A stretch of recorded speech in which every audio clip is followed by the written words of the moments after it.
recensement 13, verset 1er. Seye a parlé avec Moïse, li dit comme ça. Verset 2, ou pral choisi 12 dans chef famille peuple Israël yo, yon pour chaque branche famille. Ou pral voye yo pour yal wè ki jan pays Canaan ye, pays m'a bay mon Israël yo. Verset 3, d'après l'ordre Moïse te recevoir dans men Seye a, li prend 12 garçons qui te chef famille dans peuple Israël la. En temps li te nan désert par an, li voye yo al reconnaître pays ya. Verset 4, men non yo, pour branche famille Ruben lan, c'était Chamois, petit garçon Zakoua. Verset 5, pour branche famille Siméon, c'était Chafa, petit garçon Oria. Verset 6, pour branche famille Juda, c'était Caleb, petit garçon Jephuné. Verset 7, pour branche famille Issachar, c'était Jugal, petit garçon Joseph là. Verset 8, pour branche famille Ephraim là, c'était Osée, petit garçon Nun là. Verset 9, pour branche famille Benjamin, c'était Palti, petit garçon Rafoua. Verset 10, pour branche famille Zabilon, c'était Gadiel, petit garçon Sodia. Verset 11, pour branche famille Joseph là, dans branche Manassé, c'était Gadi, petit garçon Souzia.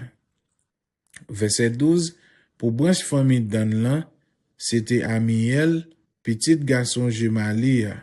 Verset 13, pour branche famille Asea, c'était Setou, petit garçon Mikaël. Verset 14, pour branche famille Nephtalia, c'était Nagbi, petit garçon Wopsia.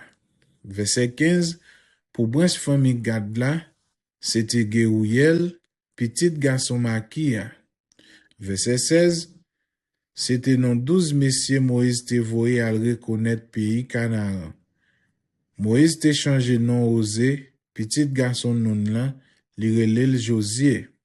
Verset 17, les Moïse voye yo aller dans pays Canaan. Li di yo, monte dans pays ya, n'a passé par Negev là, n'a pran chemin mon pour nous. Verset 18, allez garder pays ya, chercher konnen ki jan liye, ki qualité moun ki rete la dan, kombe yo ye ak ki fos yo. Verset 19, chercher konnen si te a se yon bon te, ou sinon yon mauvais te. Si moun yo rete dans la ville qui gen rempart pour protéger yo, ou sinon nan camp en battant toile. Verset 20, chercher konnen si pays a riche ou sinon pauvre, si gen un pile pied bois sous terre ou si pas gen. Nou pas besoin pain en rien, les nap tourne, pote kek nan fruit qui donne là-bas. C'était saison raisin te commencé à mi. Verset 21, c'est comme ça messieurs yo monté, yal chercher konnen tout bagay qui gen dans pays ya.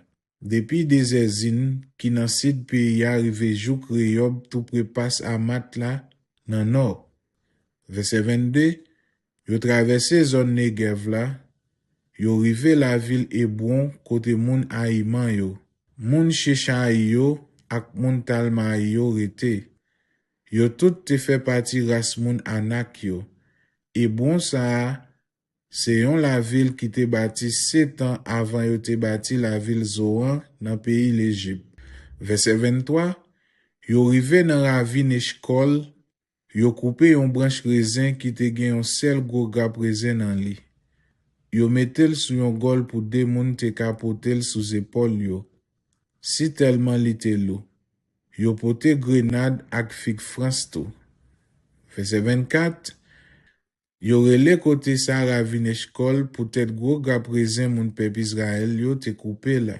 Verset 25, après 40 jours, les yo fin visiter tout partout dans pays ya, yo tourne. Verset 26, yo vin joindre Moïse, Aaron ak tout moun peuple Israël yo Kades dans désert par an. Yo détaillé ba yo tout sa yo te wè, yo montre yo fruit yo te pote yo. Verset 27, yo dit Moïse comme ça, Nous visiter tout partout dans le pays où te voye nous al chercher connaître. C'est un pays qui riche en pile, côté lait ak sirop miel coulé tant coup de l'eau. C'est vrai, oui. Gardez fruits nous joignent là-dedans. Verset 28. Mais, moun qui rete dans pays a gros nèg en pile, la ville yo grand, yo bien protégé. Ça qui pi red nous wè yon qualité race moun gros nèg bel rote. Verset 29. Moun Amalek yo rete dans sid pays ya, dans zone Negev la.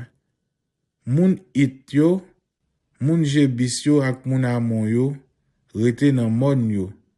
Moun Kanaran yo rete bol en mer Méditerranée ak bol la rivière Jourdain.